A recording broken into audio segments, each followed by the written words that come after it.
So the blue square bowl, I guess is what we're going to call it. It's got some ambrosia maple ring on top, 2 thin cherry rings on either side of the resin blocks, and then a poplar ring, and then a cherry bottom. Let's see what went into making this bowl, because it's pretty amazing and it's going to be out of this world.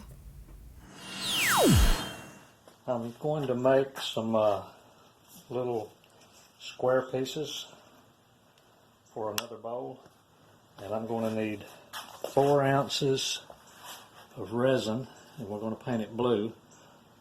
So let's measure up 2 ounces of the hardener, and let's get 2 ounces of the resin. Okay, 2 ounces of each. We're going to stir that for a few seconds. And we're going to put just a tiny bit of metallic blue in it.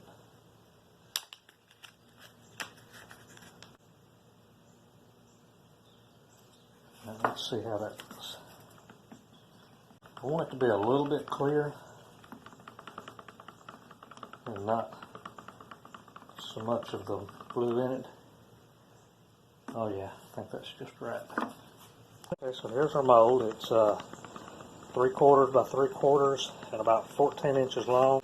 So here's our mixture we're going to pour in. We're going to do about 1/4 inch on the first pour.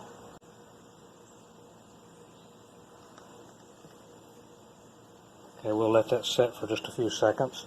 Then we're going to take a torch and briefly hit it with the flame, and that'll get the air bubbles out.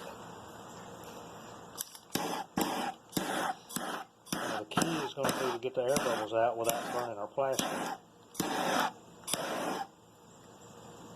Okay, we'll let that set for a few minutes, torch it again, and then we will pour another 1/4 inch and keep repeating until we get it full. Okay, the resin is poured. I almost got the plastic a little too hot in a couple places, but I think it's going to be just fine. So this will have to set up for a couple of days, then we'll be able to take it out and cut it up and be ready to use it. It's going to be a really pretty color though. The blue plastic kind of throws the color off. It's going to look good though. This is the wood I'm going to use on this bowl. Plus there'll be the 3/4 by 3/4 square blue resin that will be used in this bowl also. So we've got some cherry here. This is some ambrosia maple. This is a lighter colored ambrosia maple, and this is just a regular maple. I kind of just measured and used what I had on this bowl. So we'll see how it turns out.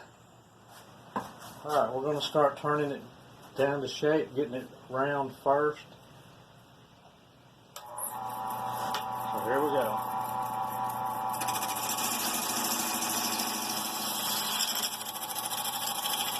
Be able to hear very much because I have the fan running. This Mango said I need to turn it off when I'm recording, but it's 95 degrees on October 2nd, so I've got the fan running.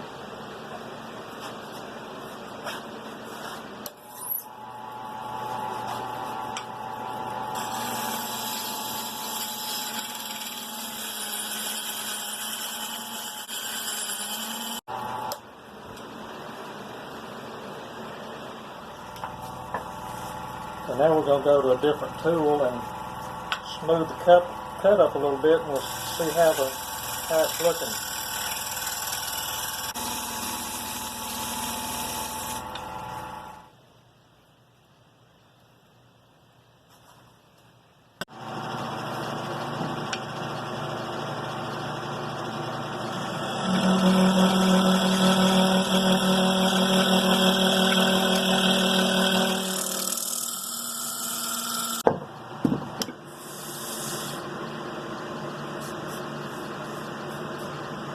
Now that we're getting kind of close, we take this instrument and measure the thickness of the wall. So that's getting close. So we're thick right here in the middle, so we need to take some more out right there in the middle. So So this is real slow, easy cutting because we're just trying to take a little bit off and not mess the finish up.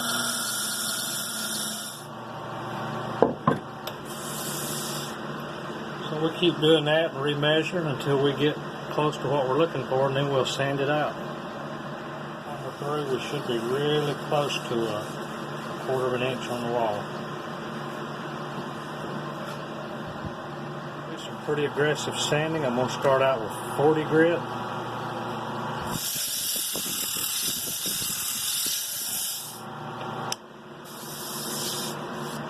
It's not too bad. We'll probably hit it a little bit more right in here with this 40 grit.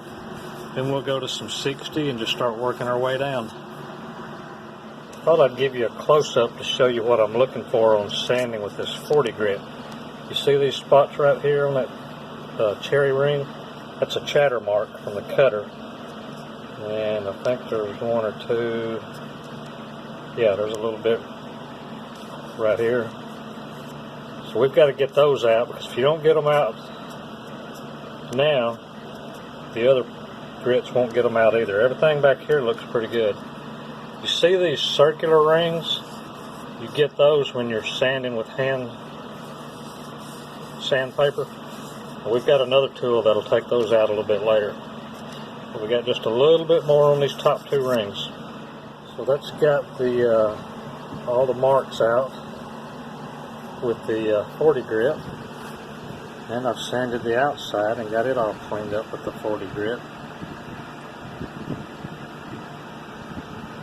So now we'll go to 60, and that's got all the, pretty much all the material taken off that we're going to take off. Now it's just a matter of getting our sanding lines out from the previous grit. Going down to 120 grit, hand sanding. And it's probably not as easy to see on the camera, but you can see some of the, still see some of the sanding lines there. See it on the resin pretty good. So this next tool I've got will take those sanding lines out, and we'll start working down to a lot finer grit with it. So I'll set the camera up and film how this works on the outside. Those round sanding lines that were on here are gone, and you can even see on the resin we've got little cross sanding lines. As we get thinner and thinner, all those will go away. So we'll keep going down, and I'll show you what it looks like when I'm finished. Here it is, sanded up through 400. You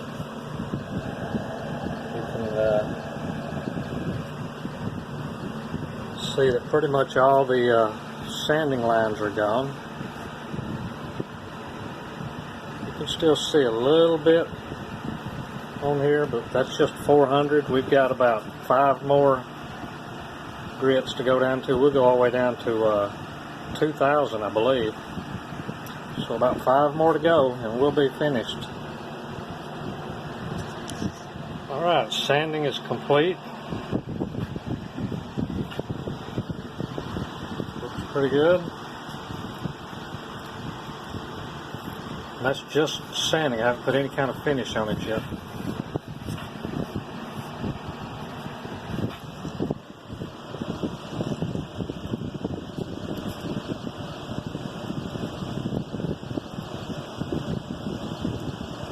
Pretty cool. Pretty good.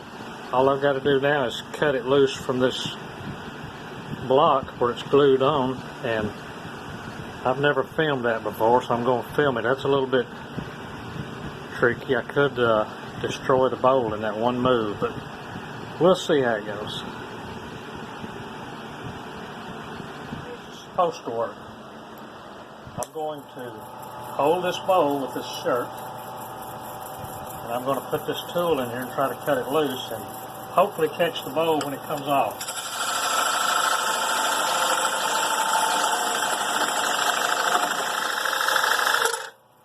There we go. Good catch. Now we've got to sand that off with the hand sander, and we'll be finished.